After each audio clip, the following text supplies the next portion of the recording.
Imagine 5 ordinary people, each struggling in obscurity, finding their moment in history through one unforgettable speech. In 1940, London, a scorned war room outsider typed fiery defiance in the dark. In 1963, Washington, D.C., a Baptist minister tossed aside his prepared remarks and dreamed out loud to 250,000 listeners. In 1863, Pennsylvania, an awkward president delivered a 2-minute address at the bloodiest battlefield, altering his destiny. In 1851, Ohio, a formerly enslaved woman strode uninvited onto a podium and shook a room with a single refrain. And in 431 BCE, Athens, a general spoke from marble steps, inspiring his city with democratic ideals that would echo through millennia. What did they say? Stay tuned to see how one speech in each of these moments transformed the speaker from a nobody into an enduring legend.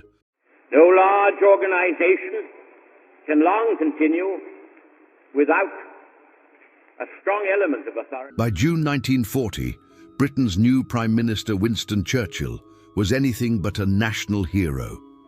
Years of exile and controversial views had made Churchill seem out of date, a dinosaur, trumpeting ridiculous old Victorian ideas and unable to understand why no one took him seriously. His judgment was often called seriously unreliable, and even fellow leaders distrusted him after earlier failures like Gallipoli and the 1936 crisis. When Churchill took office that May, the country was desperate.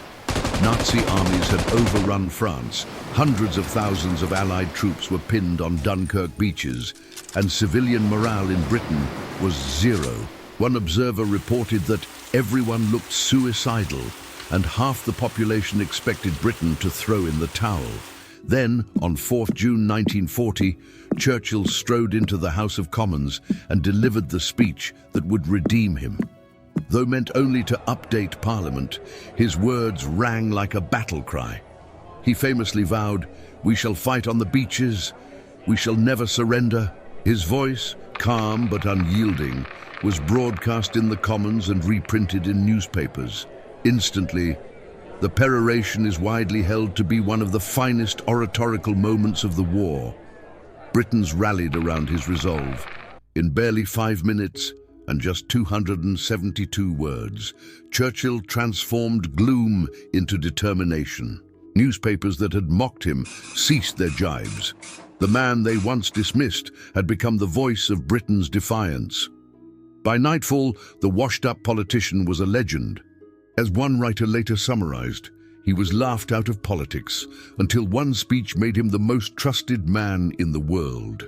In the weeks that followed, ordinary citizens and soldiers wrote him letters saying they laughed at the speech, meaning they found new courage in it.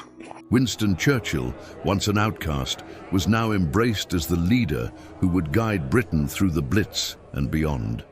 Even though we face the difficulties of today and tomorrow. By summer 1963, Martin Luther King Jr. was already a respected preacher and civil rights activist in the American South. He had led the Montgomery bus boycott and organized marches against segregation. But many in the North or around the world still barely knew his name.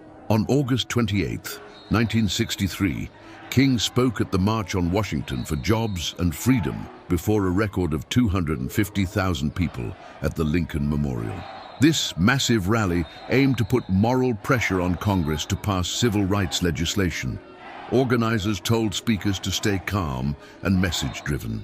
King began with sobriety, recalling emancipation and the Emancipation Proclamation. But as his original oratory winded down without a climactic finale, gospel singer Mahalia Jackson shouted from the crowd, "Tell 'em about the dream, Martin."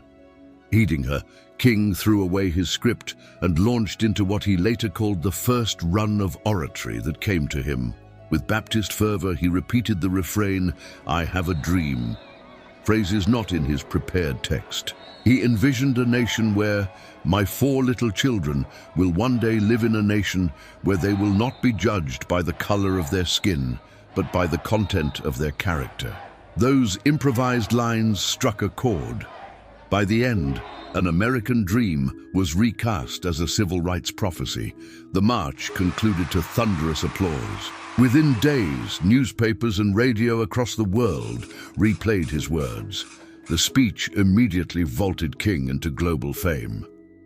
"I Have a Dream" became one of the defining moments of the civil rights movement and is remembered as one of the most iconic speeches in American history. Scholars later rated it the top American speech of the 20th century.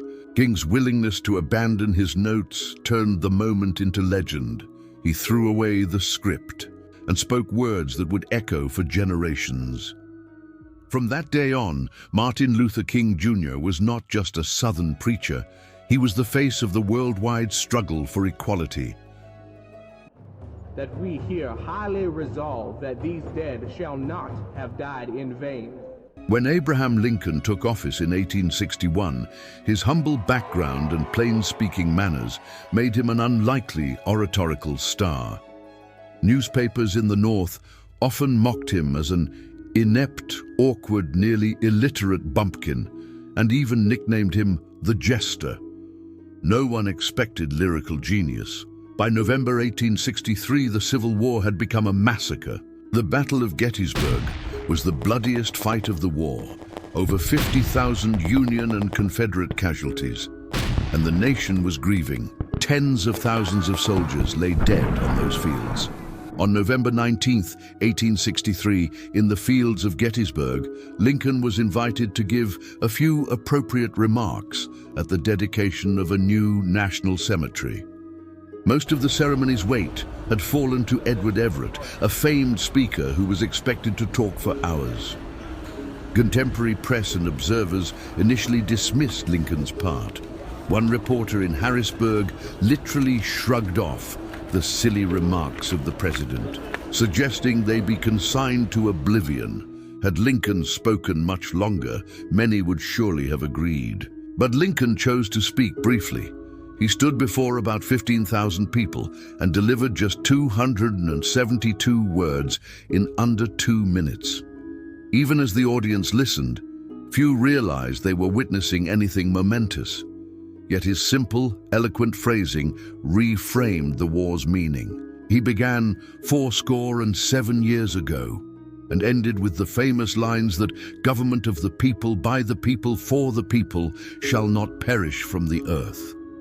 Over time, the Gettysburg Address's reputation soared.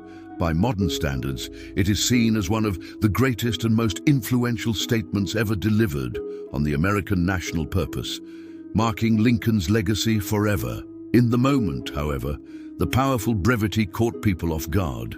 Today we remember how the plain-spoken country lawyer turned president, once derided by critics, used only a couple of minutes and a few dozen words to transform himself into the moral face of the Union. From being widely dismissed in the end, nothing done by the press or by anybody else could detract from Lincoln's new stature. His speech imbued purpose into those dead soldiers and turned the awkward president into a living legend. You need not be afraid to give us our rights, for fear we will take too much. Isabella Baumfree was born into slavery in 1797 in New York. She escaped to freedom in 1827 and became an itinerant preacher and abolitionist, and changed her name to Sojourner Truth. By 1851, Truth was active in both the anti-slavery and women's rights movements, but many still underestimated her. When abolitionists hosted the Ohio Women's Rights Convention in Akron that year, inside the old stone church, they hadn't planned to give the floor to a black woman. Truth arrived anyway. Uninvited and unprepared, she insisted on speaking at the convention. In front of the mixed audience, truth-teller she was. According to accounts, she stood up and loudly addressed the claim that women were fragile and needed help. She declared, "Nobody ever helps me into carriages or over mud puddles. Look at me, and ain't I a woman?" She recounted how she had plowed and planted and borne 13 children, all while enduring slavery's cruelties, and she still demanded equality. Each and ain't I a woman cut through stereotypes. the assembled crowd fell silent. It was one of the first times many present heard such a challenge to both racism and sexism combined. Sojourner Truth's words that day were unscripted but powerful. Later newspapers would publish versions of the speech. Its themes, that black women deserve the same rights as anyone, became a cornerstone for abolition and women's suffrage alike. In Lincoln's America, Truth's question, "Ain't I a woman?" echoed across the nation. She said, "If the first woman God ever made was strong enough to turn the world upside down all alone, these women together ought to be able to turn it back and get it right side up again." The formerly enslaved mother had stepped onto the stage without invitation, yet when she spoke, the room was captivated. As promised by her biography, the powerless advocate became an enduring voice for human rights. She continued to speak out for the rights of African Americans and women during and after the Civil War.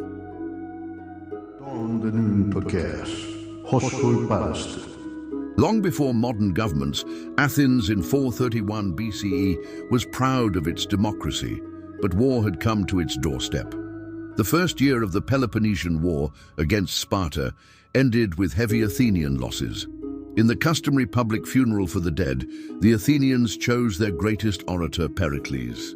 The historian Thucydides records that Pericles delivered this funeral oration on behalf of the state. Pericles began by comforting the grieving Athenians, then shifted to praise their city's ideals. He reminded them that Athens was not like other Greek city-states.